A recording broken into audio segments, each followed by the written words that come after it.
complain today. And no, I got a thumbnail up there that says, let's argue, but it's a little clickbaity. We're not going to argue, but we are going to discuss what's going on in the market and some of the things we're hearing and all the irritating things with Pat, What's My Rate, McMasters, and Ruby.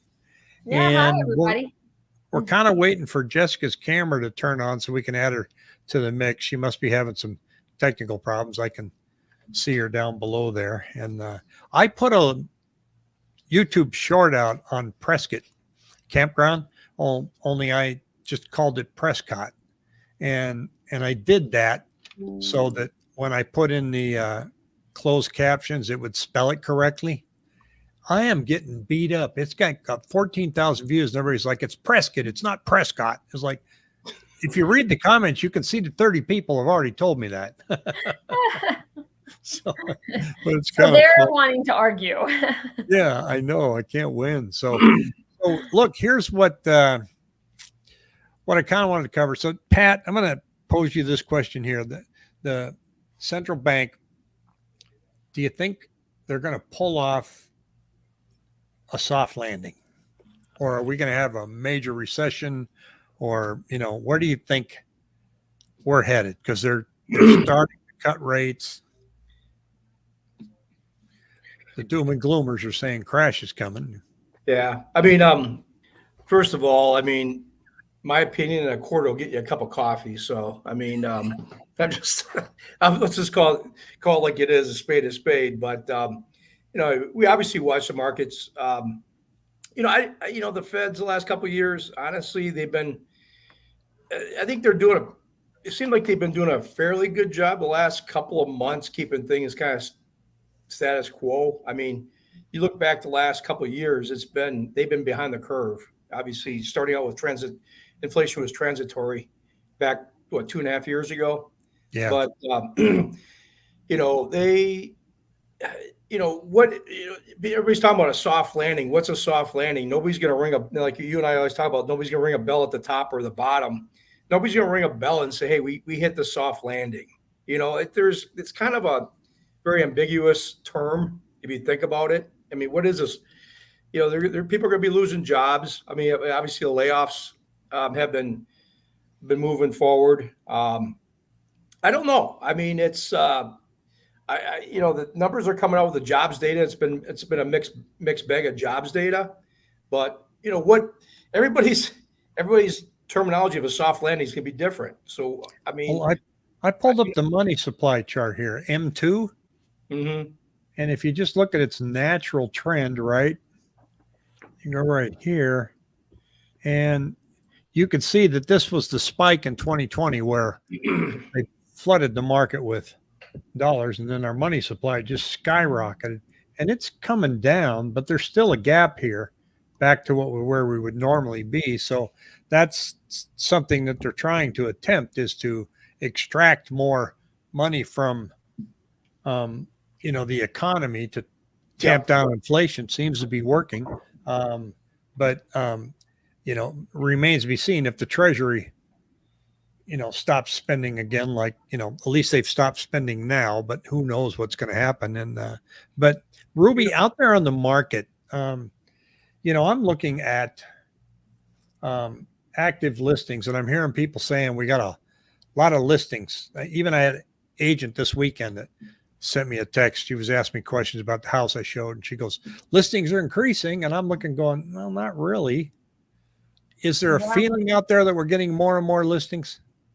Well, I think we have quite a few listings, just over 18,000. So 18,479 to be exact at 4:30. Yeah. So, I mean, people are still moving. I was looking at the expired listings, and they are like steadily decreasing, it looks like, since June. So, 500 to 600 a month decreasing in expired listings. So, something's happening. Either they are, selling, or, they're staying on the market, or getting,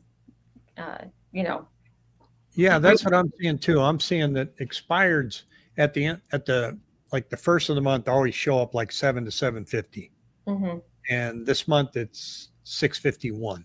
Mm-hmm. And then canceled, go anywhere from 450 to 750. So I'm Yeah. not seeing anything jumping out there. But sales being as slow as they are, um, we've also got chatter out there that says, well, central bank's going to lower rates in September, and you should get out now because when they do that, the buyers are going to jump out and everybody's going to be in the market. So, Pat, do you see that happening? No, I don't see it. I mean, rates have come down. I mean, right now, I mean, if you look at a 30-year, just go to my rates. I mean, basically, you're looking at $475,000 purchase, which I always have, 780 FICO score. I mean, you've got, back in the last year, you saw rates, on my end, it was like low sevens with some retail banks. I'm sure they were talking I heard mid sevens, high eight, not high eights, but high sevens, 8% on for maybe some retail mortgage bankers. And, now you've got rates, right now on that 5% down, you can get a rate at 6%. And we see another move downward, and you can, obviously it's a cost of $1,600 at 6% here. But you're looking at low sixes, and with another move, obviously on the Treasury, I think we're going to see status quo on September 18th. It's already been baked into rates. But when we get by that September 18th, the next tranche of news will be, okay, if they do cut a quarter, I think they'll do a quarter, but that next phase of news will be, okay, what do they do next?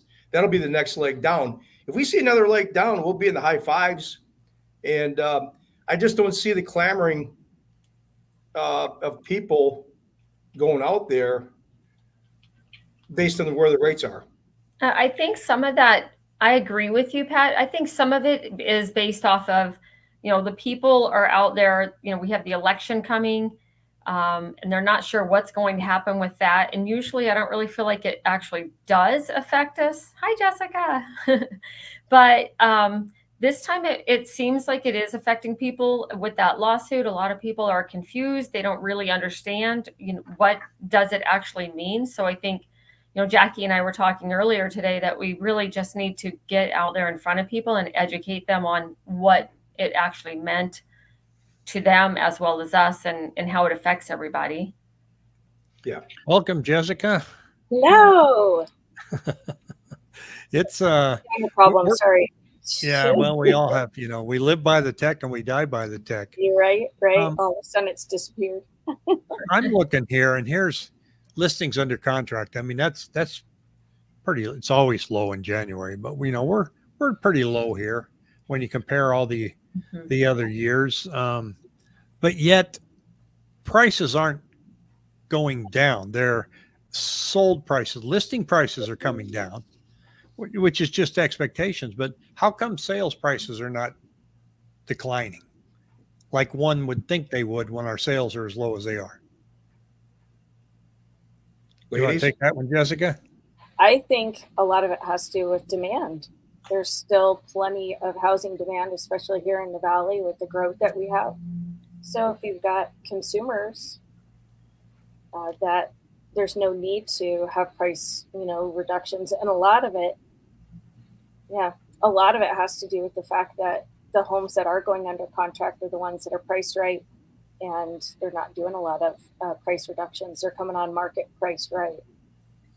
They are getting better. If you look here at our price chart, they spiked up a little bit last week, but you really can't count last week as Labor Day. But price cuts are 1997, so not major, not compared to what we saw here when rates first spiked up. But I agree, we're seeing some, better. They're coming out of the gate a lot better than what they were. Everybody was like, I think I can get this. But so what kind of fall? I mean, we don't have a lot of time left. We've got September and October, so we're halfway through just the beginning of September.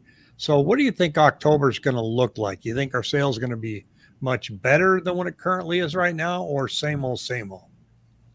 I think we're going to stay same old, to be honest with you. Our rates dropped a little bit and we really haven't seen that much of an increase. So I think we're going to stay the same. My opinion. Yeah. Jessica, what do you think? I actually agree.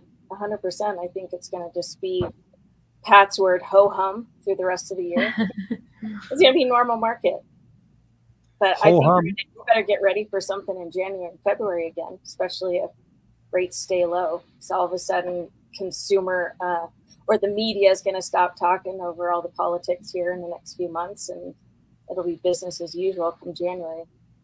If rates they wear us out with the ads, don't they? I mean, you can't even stand to watch TV anymore. And just keep seeing the same one. I've been watching a show on Hulu, and it has ads, and they come up and they go 2 minutes, and you're like, it's the same ones. And so, Pat, what has there been an increase in refinancing? I mean, the rates haven't plummeted, but has there been enough to where people are refinancing?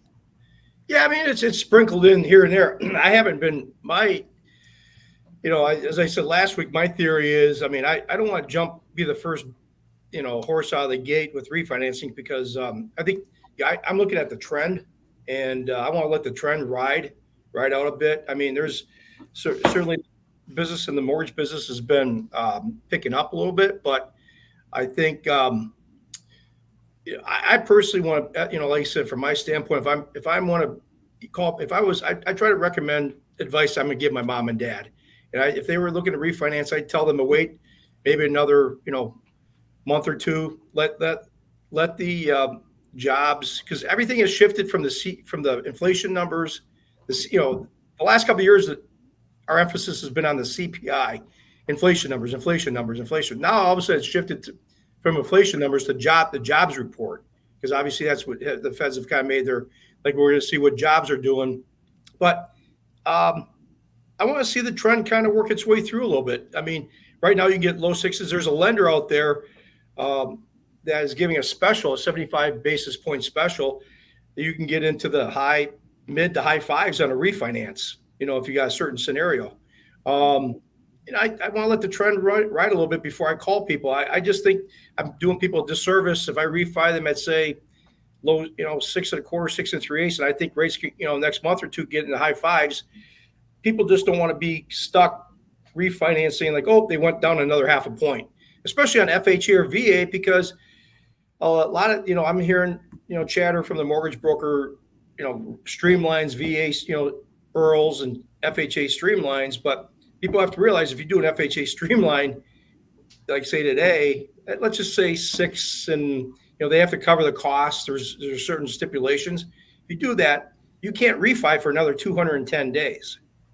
So that's basically 7 months that you have to wait to refi if you want to take advantage of rates. So especially with FHA or VA, if you want to get a bottom low rate, I'd wait a little bit. And like I said, things have been picking up. There's people that are busy, some aren't. It's just been kind of a mixed bag. But I just feel like the trend, looking over it, like I said, just to sum it up, I think the trend is your friend. Let it work its way through the system a little bit. Bandit here saying that it's craziest election cycle yet. Housing markets everywhere will be flat till after the election. Well, yeah, no. I've been pushing back on the election for a long time in real estate, and I have been since 2016, because whatever the trend is in real estate, like right now, sales are flat, but yet prices are still going up. And the election hasn't changed that, and it's not going to change that. The election won't. The relationship between supply and demand may change that, but the election is not going to change that. You're going to argue with me? I'm going to argue with, since our theme is arguing, right? I can remove you. So no. But you have to realize that everybody's perception is their reality, and I think the perception is definitely different this go around in this election. Yeah. I agree with you. I mean, on that point, elections really, they don't really change much. But I think now with this contentious election cycle that we've got, probably most contentious in how many years, I think it's going to have more of an effect on people's perception. And I think that's going to hold people back. I see if rates do come, the trend keeps coming down. We see rates in high fives for purchases. There's going to be good opportunity. If you do a 2-1 buy down right now, like, Jessica, she goes, you guys, Ruby goes out and gets, these 2-1 buy down, I mean, you can get your starting rate at, say 3.99 or 4%. Mhm. Well, Jessica, what do you think? You think, do you have clients holding back due to the elections? Not specifically the election. They're waiting for the interest rate drop. The news that media is speculating in possibilities of rates dropping again. So I have a lot of people, not a lot, but 4 or 5 handful of buyers that are on the fence, motivated to buy, but they'd like their affordability is going to be stretched to purchase something a little bit bigger or a little more. Yeah, when you're seeing rates start to go down, it's just natural to say, well, this could get better. Get better. Ruby, you seeing that as well? Yeah, people are just kind of on the fence, on the sideline, just kind of waiting, teetering to see, okay, because if interest rates drop just slightly for some, that means an approval, or they might be able to move into a neighborhood that has an HOA versus not a neighborhood with an HOA. So sometimes just that little bit of a percentage or 0.5% or even 1/4% of interest rate can make all the difference for their loan approvals. So yeah, I think people are just on the sideline. Okay, $25,000 grant from the federal government floated out there to help you get into a house. Thoughts? That's crap. Why? But I mean, if 25, I agree, but why? I mean, well, it's number one, and like some pundits on the business network, it's just going to increase demand. I mean, you're going to have bidding. Just simplistically speaking, you'll have more people out there trying to look, bidding. You'll probably see a little bidding war. I mean, and that $25,000 is going to go away, and a $25,000 down payment. If you still can't, it's all affordability issue. If you can't afford a payment, $450, let's say $450,000 house, $25,000 is not going to help you if you can't afford the monthly payment. So Right. it's a smoke screen. The real economics of it. I mean, like you said, somebody get 20. I can get a home buyer to get 25,000, but I run the payment and then their payment's $3,200, let's say, just for giggles. They're like, it doesn't matter. Mhm. Yeah, the down payment's not the problem. We've seen a lot of buyers that have the down payment. What concerns me about whenever the federal government comes in and has a grant, most of the down payment assistance programs we see are usually within a certain county. They're by the state. They have a certain pool of money that they put out there, and there's restrictions, certain incomes. But there's no way the federal government's going to propose a grant without having all these restrictions that you can't get this if you're over 5'10". You're going to have to drive a Volvo or a Tesla. No, it'll have all these restrictions because it gets voted on. So everybody tacks something on, so that their constituents can benefit the most from it. And it's going to be such a bureaucratic nightmare that I don't think it's going to accomplish anything. What do you think, Ruby? Honestly, I don't know enough about it to really talk about it. I think that it's a bad idea. So I haven't researched enough about it to really talk on that today. Okay, well, we'll come back to you. Next week. Jessica, what do you think? It's interesting. The builders, I go back to new construction competitors, have been in a sense doing the same thing where they're gifting. I've seen recent up to $55,000, towards their either buy down, towards their incentives of anyway, closing costs, rate buy down, and that still doesn't put them, like you guys have all been saying, in an affordability range with payment.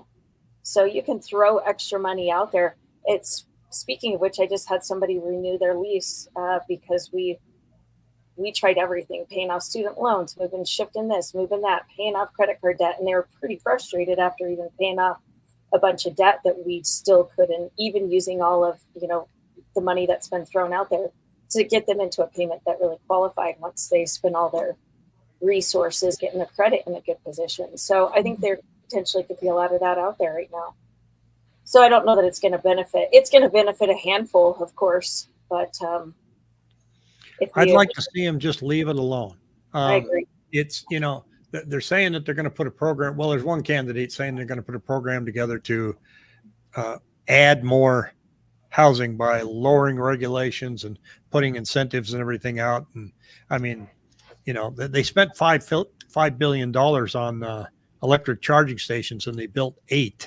So I'm not going to hold my breath on this increase in housing because the government's going to do it. Now, I'm all for getting out of the way. Let the free market take over, cut the red tape, speed up the permit process. Because right now you get a permit, it's about 1.5 years before you even start seeing the dirt being dug up. But, and Jackie here saying they need to address local zoning. That's the number one thing that needs to be looked at. So, yeah, you're right. California, 50% of the cost of the home is all their regulations. Yeah. So what's the federal government going to do about that? I think, the rate lock, when do you think, you've got all these people sitting 2.5% and 3%. I mean, they're going to stay there for a long, long time. I don't see this shaking out in a year. Do you?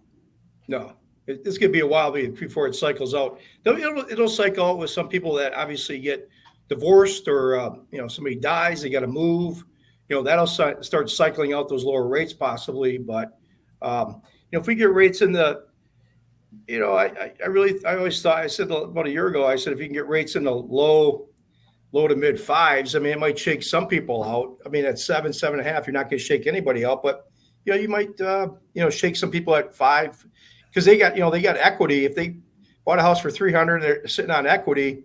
They certainly like, okay, we've got $300,000 equity or $250,000 equity. That might offset some of that, they can lock that there to offset their pain. But I'm chuckling because you said if they die, they have to move. Good point. Yeah. I know what you meant, but crap, I gotta move. I'm dead. I gotta move. Yeah, good point. Oh, Rick. Somebody's got to move. Somebody has to move them. Yeah, somebody has to move them. That's going to be another Patism. I'm going to make sure. If they die, they have to move. Yeah. Yeah. If you die, you have to move. So we're going to have Patism shirts. That Clayton question, 5.5%. I mean, basically, it's about $250 difference on a base. Just looking at my, it's 2816. About $240, $245 a month difference, on rate. I thought I'd share the foreclosure chart in a historical perspective, going all the way back to 2002. These are the number of foreclosures. Then we all know what happened here. Mm-hmm. So people waiting for foreclosures, statistically, I wouldn't hold my breath. Right. No. It's just, we got here, these are pre-foreclosures. We're sitting at 300 and something. If you're waiting for this, I don't think you'd want it. I was driving around Maricopa this week, just buzzing through.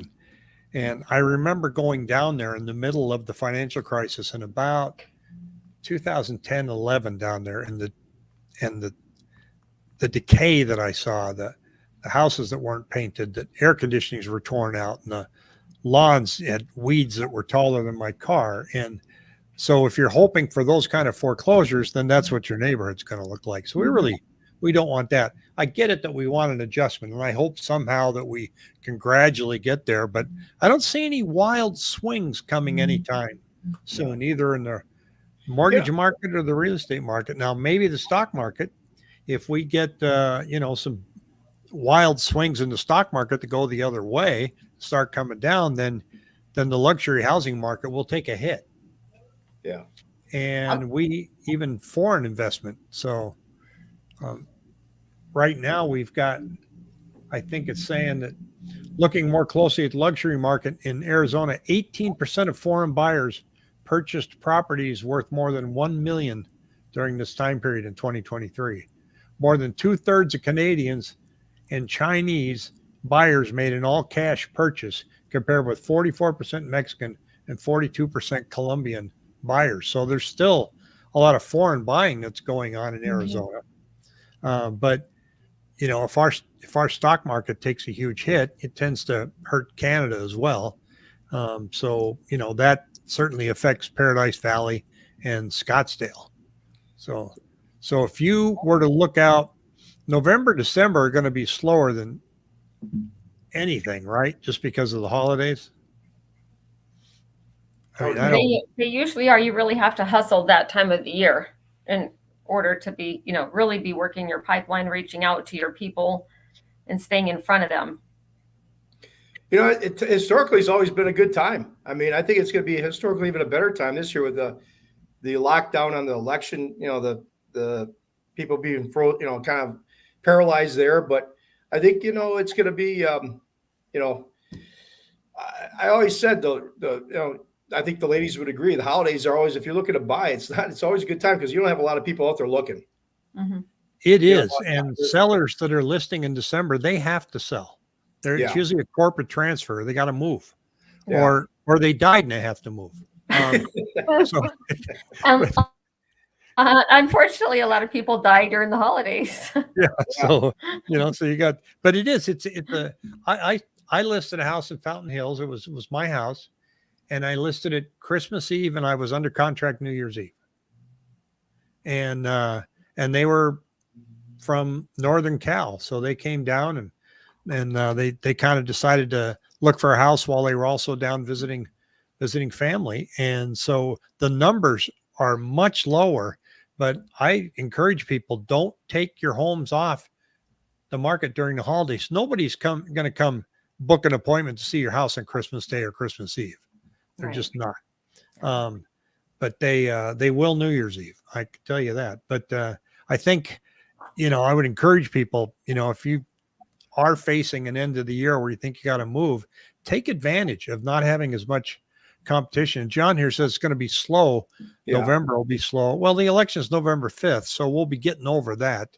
But now if you're holding open houses, the Friday after Thanksgiving is the best day ever for realtors to hold an open house because everybody's visiting from out of state. So what tomorrow's the employment? It's jobs numbers tomorrow, right? What are you expecting, Pat?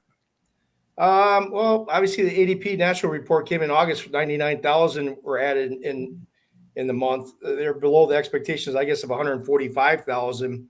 And fewer than what I think it was in July. It was 122,000. So I think it's going to come in weak. I mean, we're going to see some reaction. It's obviously going to kind of set the plate for the feds to see what they're going to really do. It's going to give them obviously a direction, and maybe that. I think a quarter. I think if they do a half a point, they're going to be kind of blowing their wad a little bit too much.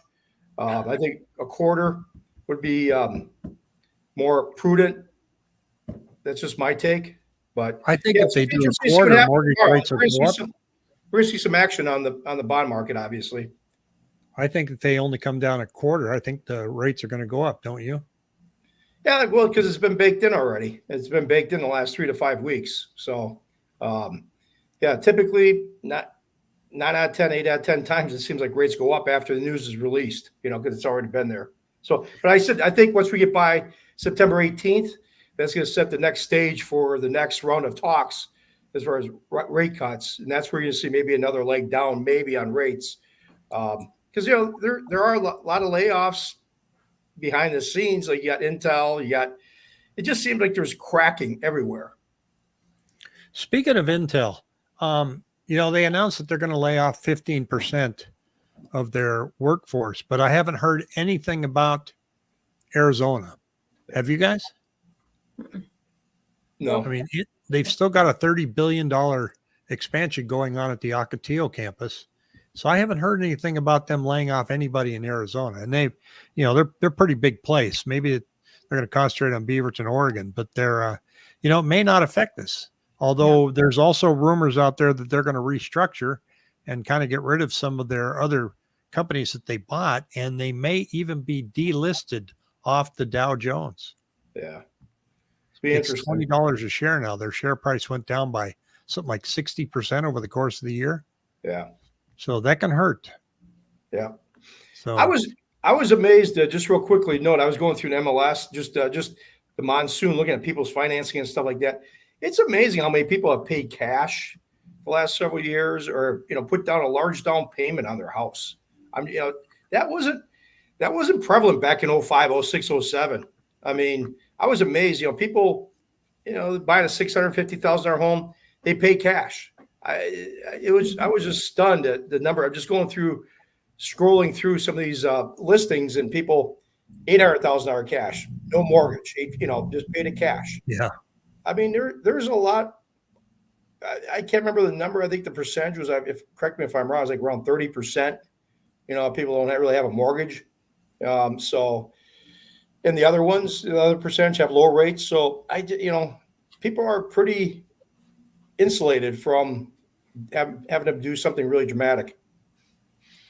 Well, as we get into this week, like I think what you said, like tomorrow we're going to look at the jobs data, and that's really not going to tell us a whole lot. There'll be some chatter about what central bank's going to do, but they're not looking at housing. We do. Yeah. They're going to cut rates, going to affect that. They're not. They kind of glance at it. It's shelter costs, but they're looking at the dollar. We got a big problem with our debt. That concerns me more than anything out there. Was the interest on our debt is now larger than what we spend on national defense. So they got to do something about that. Not so much central bank, but the Treasury, and they may end up coming in with more quantitative easing by 2026, and this whole thing starts again. So that's a whole nother video series. So Jessica, anything else coming up that you see is going to impact our market in the next month or two?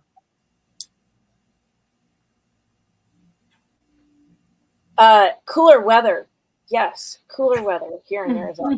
Oh my gosh, it's still 110 tonight, right now. I know. Yeah, it was and Ridiculous. And I have an open house on Sunday. So in fact, we just our listing is up here. I see it, Jessica.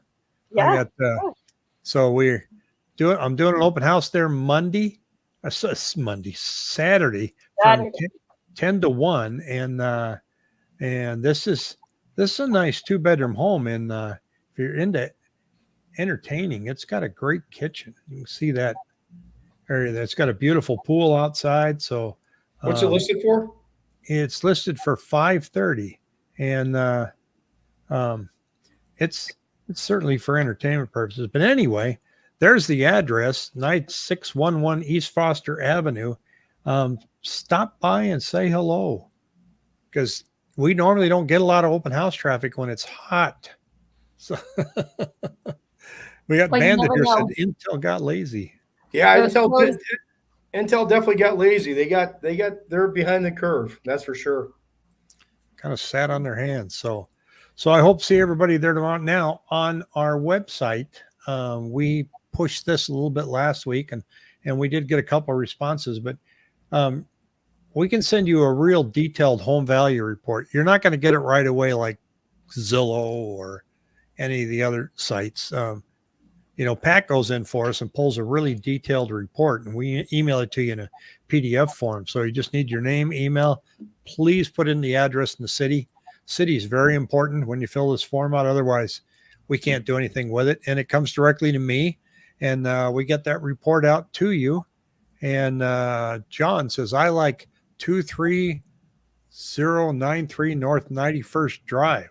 So that's 23093 North. I'm going to pull it up here. We all want to see it. We want to see what John likes. Yeah. So I'm not far from there if you need me to go show it to you. Wow. Hey. Yeah, John, we can help you out on this one. Oh, yeah. Wow. That's beautiful. That's look at this. Yeah, pool. That's quite the spread. Looks like a resort. Yeah. What's not to like about that property? Wow. Yeah, John, if you get this and you have a barbecue, I'll cook. I'll bring drinks. Okay. Yeah. And Pat will drink them. So yeah. Yeah, that's nice. That's nice. Sebastian here says Intel didn't get lazy. They went woke. And this happens when you don't hire people based on metrics. I don't know. You thinking about the barbecue, John, or the house? No, that's a nice place.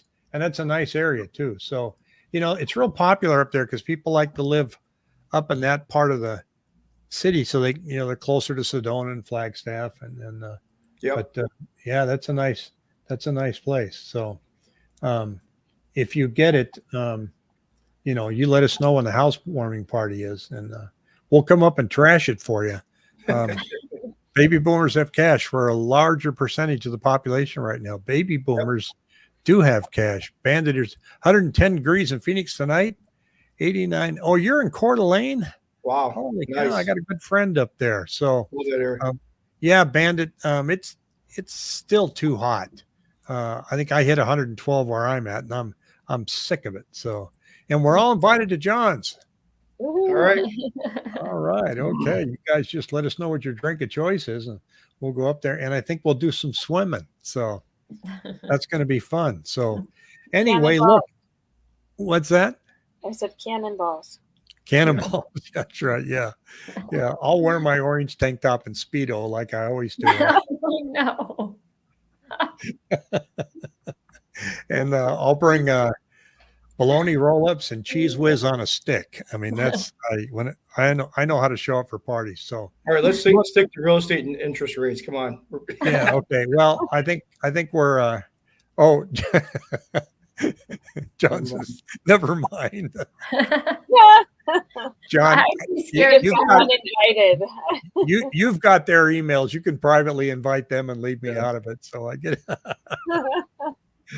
Well, look, I'm going to let you guys go and tell everybody to have a great weekend. And we will see you back here next Thursday at 5 p.m. I look forward to it. And thank you, everybody, for your comments. We didn't argue as much as we thought we would, but we just can't seem to do it. So have a great evening, Thanks, folks. everyone. Take care. Thank you. Good night.